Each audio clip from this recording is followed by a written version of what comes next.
Yo, what's up, guys? Welcome to my vlog slash film review. Today I will be talking about The Great Hack. Now, The Great Hack is a 2019 documentary film. It is on Netflix and it is about the Facebook and Cambridge Analytica data scandal. It is directed by Jehan Noujaim and Karim Amer, and the whole documentary basically revolves around Cambridge Analytica, a data company which was exposed after the 2016 US presidential elections. They were obviously a key factor in Donald Trump's electoral win. They helped him in their promotions and gaining voter information.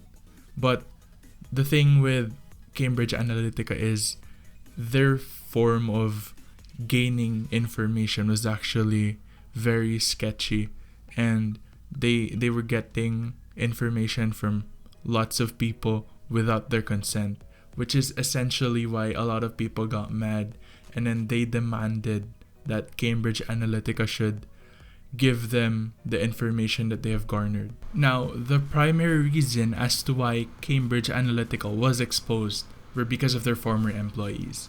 These former employees spoke out against the company, and they were referred to as whistleblowers in the film. They were sharing their experiences and all of the injustices that they saw within the company, and they were spreading this information to all of these people. The more that they spread, and the more that people found out about Cambridge Analytica, the more people got mad. They were outraged because Cambridge Analytica was stealing their information without their consent. And this put Cambridge Analytica in a bit of a hot seat. Now, I stated earlier that Cambridge Analytica played a big part in Donald Trump's campaign. And what Cambridge Analytica basically did was they got information on a whole bunch of people, and they garnered this information through Facebook. They were able to use this information that they got, and they targeted specific demographics in Donald Trump's campaign, which essentially was the deal breaker in the whole elections, which let Donald Trump win. Some people might be wondering, what's the big deal? Why are people getting mad that Cambridge Analytica got some information from them? Now, the thing is, they were taken advantage of essentially in this situation. That's what some people fail to see, is that Cambridge Analytica stole the information from people because they didn't have their consent when they were getting the information. And to think what Cambridge Analytica did with that information, they were able to help one candidate in an election to win essentially the whole thing, because they were able to collect information from people who did not give their consent. This is why a lot of people got mad. A lot of people wanted Cambridge Analytica to shut down, or at the very least share the information that they gathered from each individual that they got information from. But this whole thing ended in Cambridge Analytica being put to trial in court. I think it was the CEO, Alexander Nix, who was put on court and trialed. But this whole thing ended with Cambridge Analytica shutting down its doors and filing for bankruptcy, which was a bit of a good note, but it's also sad for all of the people who got taken advantage of. They were never able to get their information back. They didn't know what type of information the company got on them and what other things they could have gotten in the process.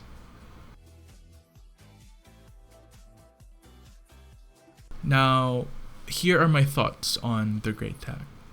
I feel like it was a very good documentary. It gave me a lot of information that I wouldn't have found out otherwise.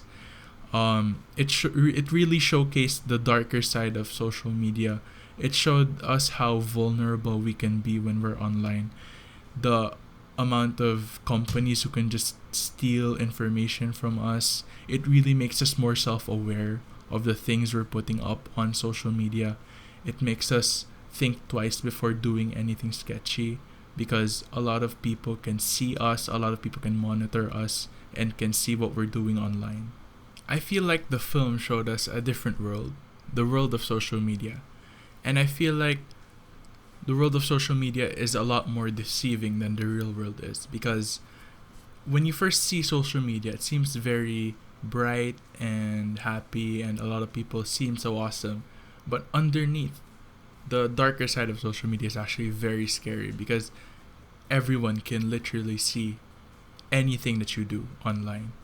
And I feel unsafe in a way when I think about that when I'm on social media. And I feel like it's really different now when I have social media as a platform that I can go to every day. I feel like I perceive the world differently, and I feel like I have to act in a way that social media portrays itself as well. What I mean about this is, when I go out and do everyday things in the real world, I feel like I should portray myself the best that I can be, just as social media does when it portrays itself to people who don't know about it. That's how I've turned to expressing myself in the real world, is trying to hide myself under this facade, just like social media does. Now, moving on to social media, I feel like it's normal in our everyday lives to be scrolling through social media whenever we're bored or whenever we don't have anything else to do.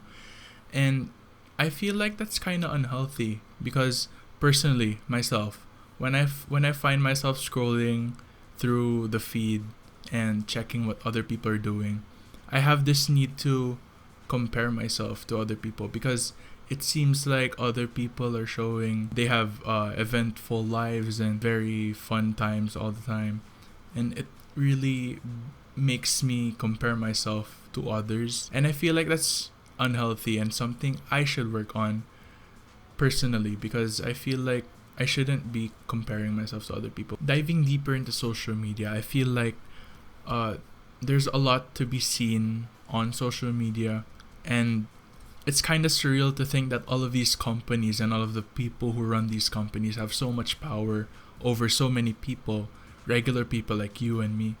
It's kind of surreal to think about all of the information that they're getting from us. It's actually pretty creepy to think about all of these companies who gather information on us and use it to their advantage.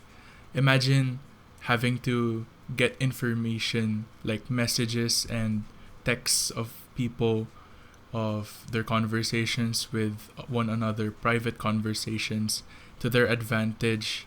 It seems a little foul to me. I don't think it's good that they're doing that. I feel like it's a big invasion of our privacy. As we progress daily, we start to see that online is starting to become the new norm. Everyone's starting to live more online than they do in the real world now, and that's actually pretty scary to think about. When the time comes and we, this generation, becomes parents, our children will be the ones living in a world that's fully online, and they'll have all of these information points on them, and all of this information, as soon as they're born, are being collected from them. Something that I think, at least for my generation, isn't as intense yet, because when we were born, the internet wasn't as developed as it is now. This form of information gathering isn't as precise as it is now than it was back then. So at least for us, we're still somewhat safe from all of this gathering of information. But when it's us being the parents and our children living in a world full of online, I feel like it's very scary to think that they, upon being born, will have tons and tons of information of online. It's kind of scary to think that everything's gonna be recorded and everyone's gonna have this information online, which can be accessible. It's very bizarre to think about, and I feel like this is one of the things that we should work towards fixing, because if we're just gonna allow what happened with Cambridge Analytica to happen more as we progress, more and more companies will just continue to exploit us and will gather our information, our conversations, our search engine results, our interests, our personality traits. They'll just keep collecting that information, and they'll just keep wanting to promote themselves more. And because of this, we won't progress. If we don't fight for our own data rights, we should be our own advocates for data rights. We should be fighting for them, because if we just let companies continuously take advantage of us, gather informations without our consent, then we'll just continuously be taken advantage of. So I feel like the good thing about having us watch this movie is that we're able to be more well informed. This movie really shows us that we are very vulnerable when we're online. We should fight more for our data rights, because the more that we let these companies control our information and gather these informations without our consent, the more that will be abused and will just be taken advantage of. We should be fighting for our data rights, and this is what the movie is telling us to do. I feel like this is very important for us as the younger generation. The more that we know about the online world, the better we're gonna fare through it as we progress into it. I'd like to give a thank you to our CSRG teacher, Mr. Carlo. Thank you for giving us this opportunity to watch this movie and to have us learn about the different risks online. I'd like to thank you for watching this video. Please leave a like if you enjoyed it, and I hope that you have a very nice day.